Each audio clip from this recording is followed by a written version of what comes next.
Hey guys, it's Futon here, and today we're going to be bringing a little bit of a heads up video. I don't know how many people here have been aware, but there is going to be a Comcape rework coming in this month.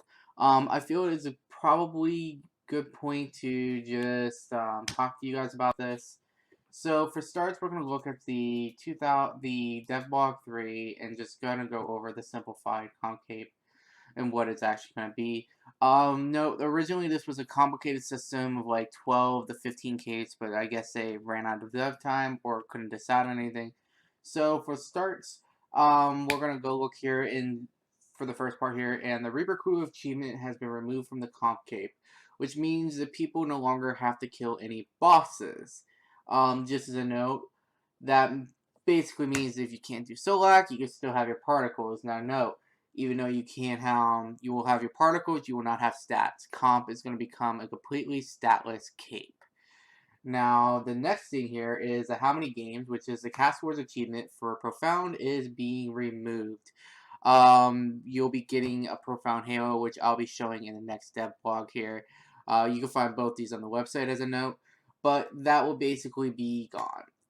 That is no longer going to be a trim requirement, and henceforth trim will become a lot, in my opinion, easier, but let's just leave my opinions out besides this.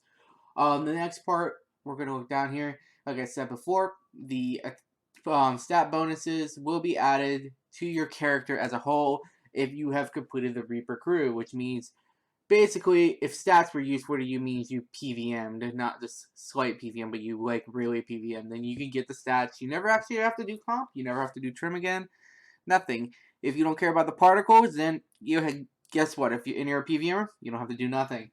But I figured I'd go over this in a little bit there. Now, utility build benefits. This is something that we're going to go through pretty quickly here. Each of these, from what I understand, is actually going to be a teleport in your spellbook because of a comment Jack made about the max teleport being a spell.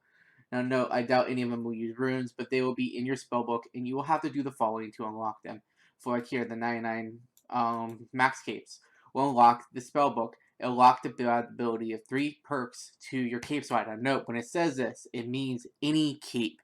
So you literally have those slots on you. Even if you're not even wearing a cape, you still have those effects. Fun fact, that could be a little broken. I can think of it in a couple of situations, but it is still nice. You still have your cape perks. Then again, these ones all become teleports. The Kardarn Monastery teleport and the Mana Farm. And then all tasks from the Doran Coit require the cape to be worn. Again. Summoning restored once per day will again be probably right click your slot, select, be done. Ava's alerter effect will be applied to your character. Again, basically means Ava's alerter is useless. Bone stack teleport for once a week will be added. Jared's cape will be added. Spirit cape will also be added. Again, this is to your character. You don't even have to wear any cape for it to actually trigger an effect, according to this. No, this is also subject to change, but I figured I'd go ahead and highlight this, that your cape's effects from this list here are on you permanently. It doesn't matter what you do, what cape you wear, that you have them all. You have the skill cape perks, everything. Again, this goes in the clear definition, so that's really all you need to know from here.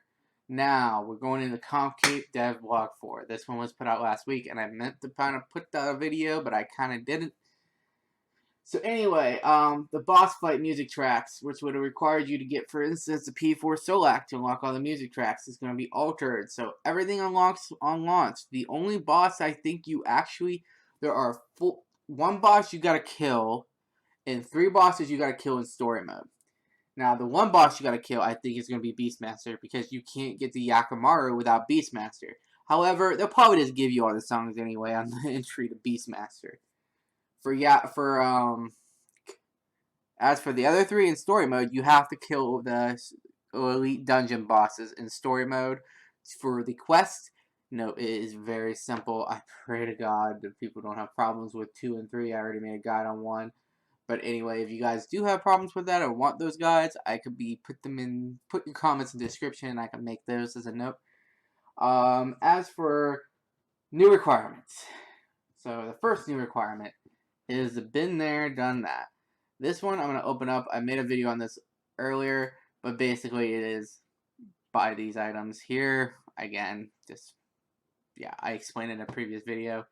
I am working on the rest of these videos, but you also need the Sandy, Salty, and EIEAO. EIEAO is basically the old Mick title, and an updated work on your artisans that requires a Nicarean, Invictum, and Ethereum unlock outfits, which is basically 300% more respect for Artisans Workshop, and you buy them out of the shop. Nothing really that hard. So, basically, what's going to happen going forward after this is that every update that possibly have a comp rec will probably have a comp rec. Every update that probably has a trim requirement to go with it will probably have a trim requirement. It does mean that we're going to probably get more requirements, but in the gist of things, it really comes down to if you're a PVMer, you no longer have to do this for your stats. You just kill the bosses. Kill one of every boss. That's easy enough. And if you like the particles, you don't have to kill the bosses. And if you like both, well, go right ahead and do both. It's up to you. But this is pretty much the simplified changes for what they are doing. But as a note, I do want to get into some theoreticals, which I'm going to go into this. The comp cape has a buff that is going to go into every cape. So the question of the matter is, what is best in slot? Now note, from what I've been told, max cape retains its stats. So max cape will be the best in slot hybrid cape, as a note. So for PVM, you might end up just going with a max cape the entire time, because that might be what you need to do. However, for the tryhards, and I'm in this list myself, the kiln capes have a slightly higher stat in strength for each of the styles than the max cape. I think it's like 2 or 3 more points.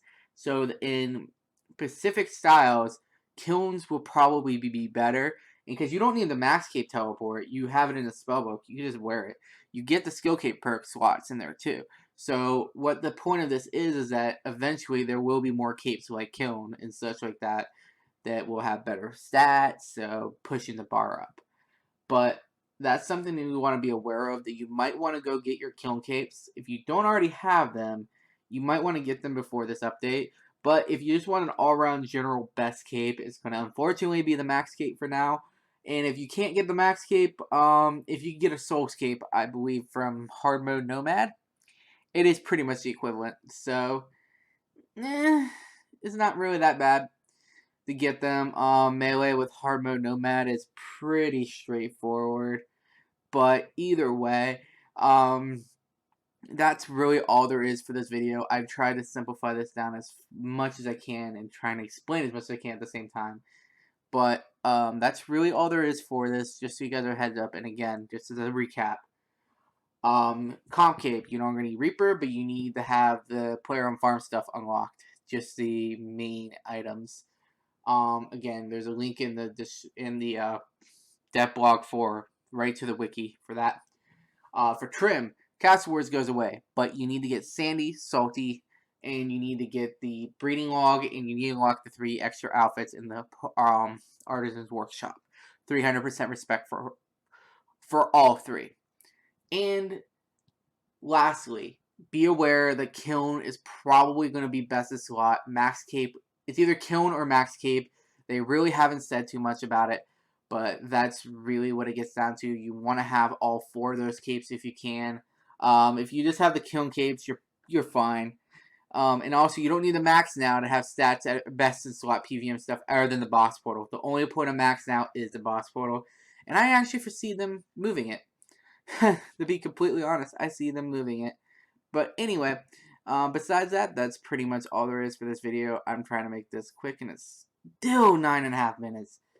God, I have a long-winded talk here, but thank you guys very much for watching. Hopefully this is helpful. If you guys have any questions, please post in the comments below, and I will do my best to answer them. So, or if you need more guides, like I said, I'm going to do Sandy, Salty, and EIO. I have been extremely busy with work and a release, so I've been trying to do what I can. So thank you guys very much for watching, and have a good one.